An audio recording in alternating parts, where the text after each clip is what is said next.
We're on Ram Island in Mattapoisett, Massachusetts. You know, it doesn't look like much. It's a small, flat island. It's about 2 acres. There aren't any trees, but the island's really important because it's got a huge colony of nesting common terns and roseate terns, which are the federally endangered species. So when we arrive on the island, we always put a stick on our head. It helps deflect the terns. They are really aggressive, particularly the common terns. They'll peck your head, your ears, your hands, your back to keep you out of the colony as best they can. Terns, like almost all seabirds, nest right on the ground.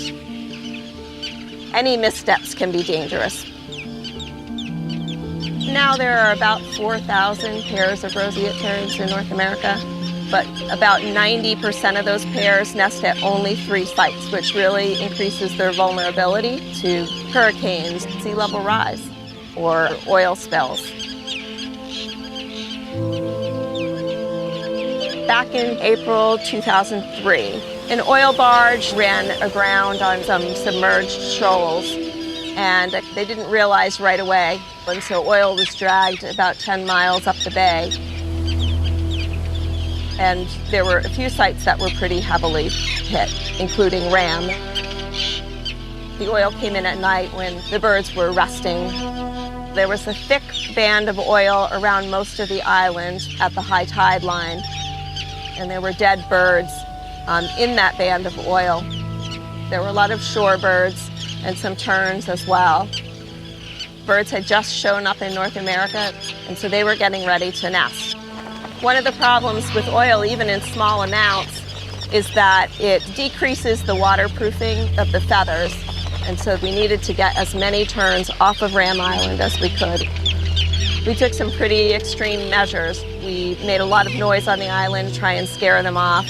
We had a lot of people out here working on cleanup, but it was not easy to do. Terns are very determined to nest at their typical nesting sites, and it's quite hard to deter them.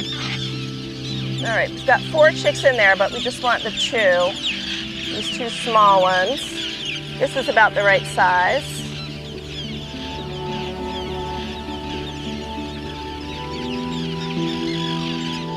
There's definitely an impact on the next generation. Adults died that would have been parents, or chicks that would have fledged were never hatched out. That continued into the following year, but we were able to regain the numbers, and actually numbers are quite strong here now.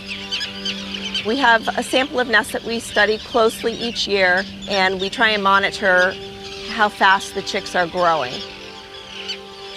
158. It takes about 3 weeks for chicks to be able to fledge, but they don't all hatch at the same time. So the next several weeks we'll have chicks out here that are growing and, you know, being fed by adults before they're ready to take off and start migration. Not everybody is compelled by the plight of wildlife, but many people do care, and small amounts of oil can impact a roseate tern. And these are birds that we're working really hard to protect, and we're trying to recover them and trying to get them off the endangered species list.